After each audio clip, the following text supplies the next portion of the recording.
हाय friends, जय Jagannath. Welcome to my channel. मु बर्तमान आसी पहुँच जाइए आम पुखरी पाखे। बर्तमान 3टा पुखरी आम जाँळ छड़ा सरी आउ 3टा पुखरी बर्तमान प्रिपेरेसन आम चलती। बर्तमान एरिएटर बस आ देखु बर्तमान आमर पड़िया एरिएटर बसिया जगार ही सामान कर बागौं। सेपटे आम पंप मिस्त्री आसम्प बागौं पाखे रंजन भाई अच्छा आउ ये सब बर्तमान एरिएटर लगाई फिटिंग करा निश्चित भाव में ब्लॉग टी कंटिन्यू करेंगे। शेष देखा चेष्टा करेंगे। लाइक कमेंट करेंगे, शेयर करेंगे और खास कर बेल आइकन टी बजेबे और भिडियोटी कंटिन्यू करने चेष्टा करेंगे। आउ बर्तमान ये दूसरी आम पुखुर सब काम बर्तमान जो सब चलती कहीं टाइम ना बर्तमान टे भिड करने मिलना। आउ 15 दिन पर हुए तो पूरा टाइम सफिसीयंट मिल पारे। आउ एबे टिके टाइम कम रोचे कहीं कामटा बेसी होची। आउ कहीं फास्ट गोटे मास कामटा अधिक थाए। आउ सब काम सरला पर खाली तापर फिड पड़ो एरिएसन हवा आउ किसी काम न था। आउ निश्चित भाव में बर्तमान देखो बिचिंगटा चलचे। आउ ये हूँ देखो बिचिंग ए पुकुरे 7टी बिचिंग कराऊँ, से पुकुरे 9टी बिचिंग हो लास्ट पुकुरे 5टी बिचिंग आउ ये भाव में बर्तमान बिचिंग करा जाउची।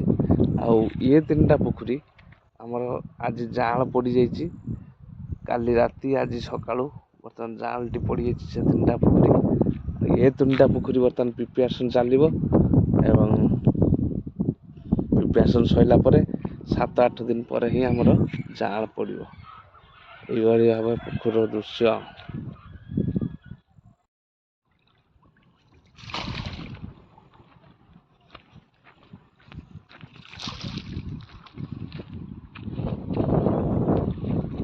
आउ टिके इयाड़ू का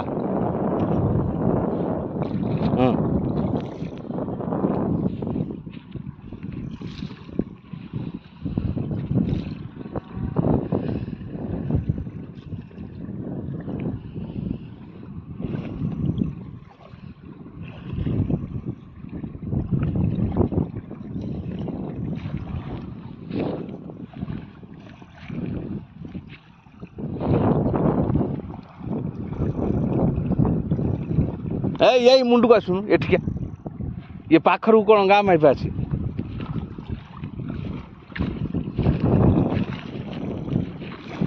बस बस बस सही सीधा जो सीधा गुड़े सही सीधे जा से भाया पछुआ जा सेम टू हाँ बस से भाया आस्ते आस्ते हला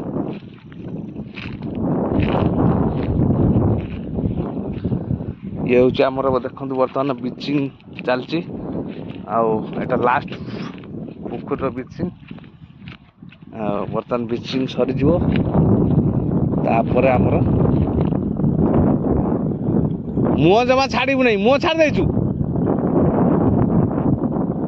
आस्ते आस्ते आस्ते आस्ते आस्ते आस्ते बड़ मापी कहीं हलुचु इे घुचा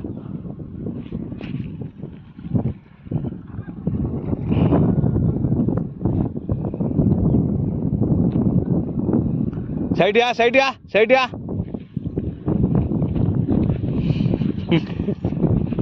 हसुची बढ़िया आमर हसु बिचिंग करते भल लगुच मत भल लगुच ना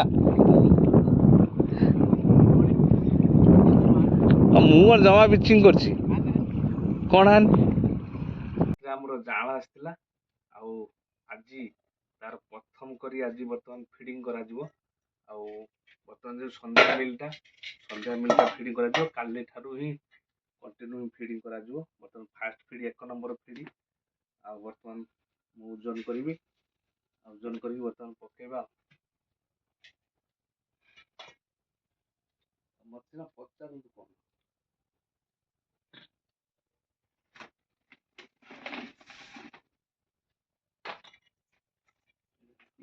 ना 4 नंबर 700 दे 700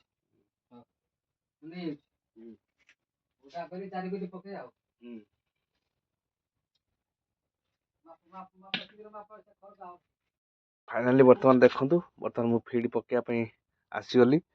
ये हूँ देखो बर्तमान 1 नंबर फीड देखो पूरा छोट छोट आ माछ जमी खाई पारे से 1 नंबर फीड आस्ते आस्ते माछ बढ़े फीड नंबर भी बढ़ बर्तमान फीड ପାଣିରେ ଗୋଳେଇକି ବର୍ତ୍ତମାନ ଫିଡ୍ ପକେଇବା ପାଣି